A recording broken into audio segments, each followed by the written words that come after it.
Farming is a fundamental part of Europe's history, its culture and its landscape. It's also a fundamental part of the EU's budget. Last year, the Common Agricultural Policy, or CAP, accounted for some 58 billion euros, almost half the annual EU budget.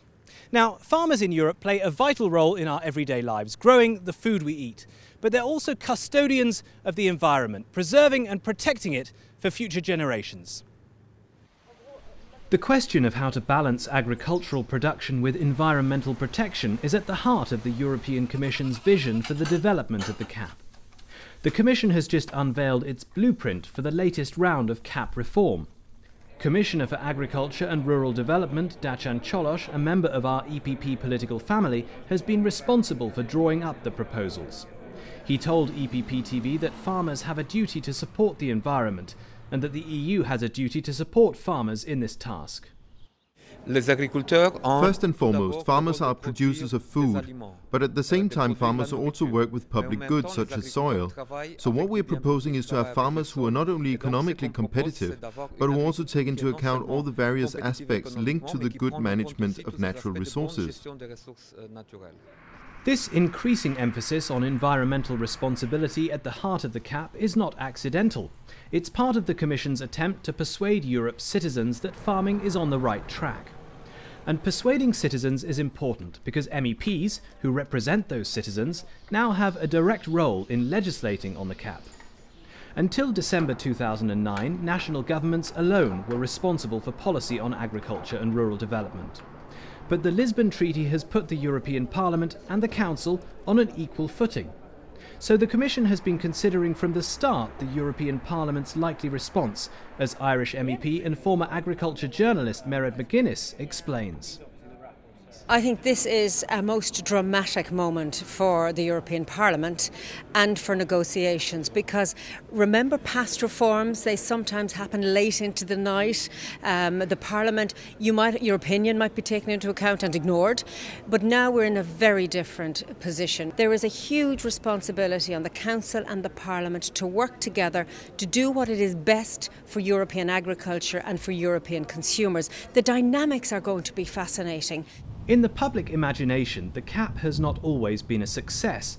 Back in the 1970s and 80s, when farmers were subsidised primarily on the basis of production, surpluses built up, the so-called wine lakes and beef mountains. But the link between subsidies and production was broken some time ago, and the latest CAP reform takes this further.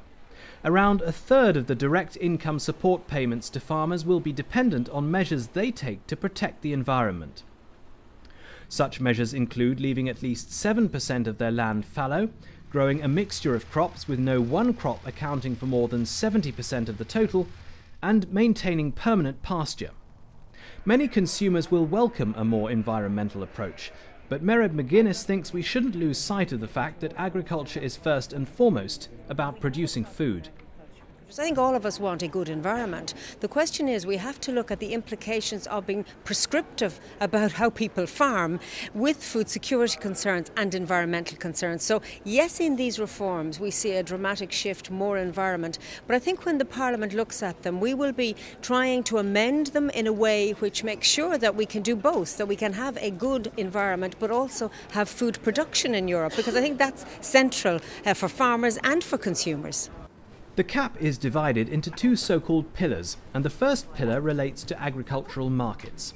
All farm products are regulated through what are called common market organisations, effectively a way of stabilising markets, for example by paying farmers guaranteed prices or imposing tariffs on imports. Michel Dantin, a French MEP, is Parliament's rapporteur on the common market organisations. For him, the latest CAP reform is an opportunity to rebalance markets so that small-scale producers don't have their profit margins squeezed excessively by big buyers such as supermarket groups. On the one hand, we have 13.5 million farmers in Europe, of which more than half are small-scale farmers. They are facing up to massive distribution companies. So to give force, to give substance to the common market organization means that these small-scale farmers can become better organized in order to have more influence in the negotiations with the big distribution groups.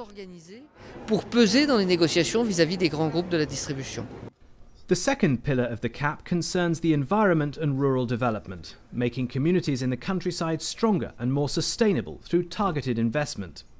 Rural policy plays a key role in the territorial, economic and social cohesion of the EU and in the protection of the environment. One of the specific aims of the second pillar is to create new income and employment while conserving the culture, environment and heritage of rural areas. One of our group's MEPs from Austria, Elisabeth Köstinger, is Parliament's shadow rapporteur on the second pillar, and she told us some of her priorities. One of the main points of the second pillar are the less favoured areas. It's very important to continue successful programs for less favoured areas as a whole or the mountain regions, and I think the proposal of Commissioner Cioloş are going in the right way. Another point are programs and the focus on young farmers in the first pillar and also in the second pillar. We have to support young farmers. The EPP Group, as the largest political group in the European Parliament, has always taken a leading role in shaping the development of the CAP.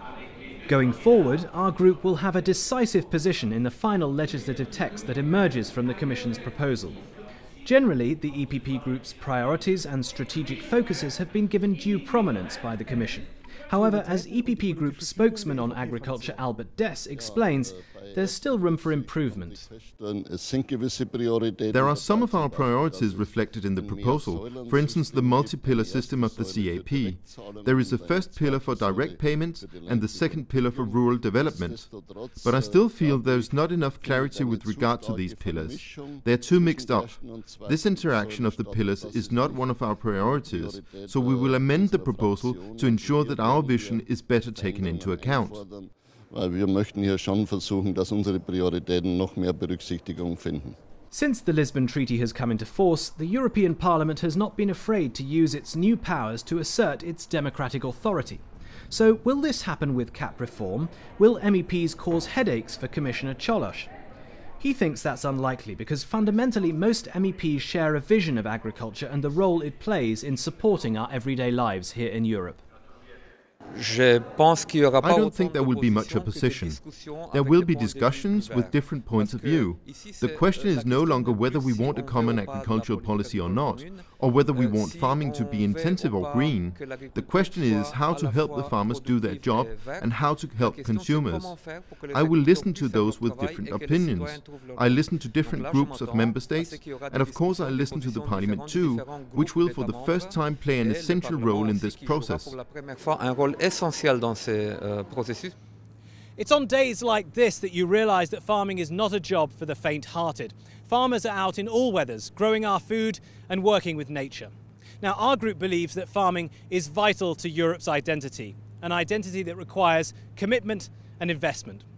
For more information about our group's activities, please visit our website, eppgroup.eu. Thanks for watching and see you again soon.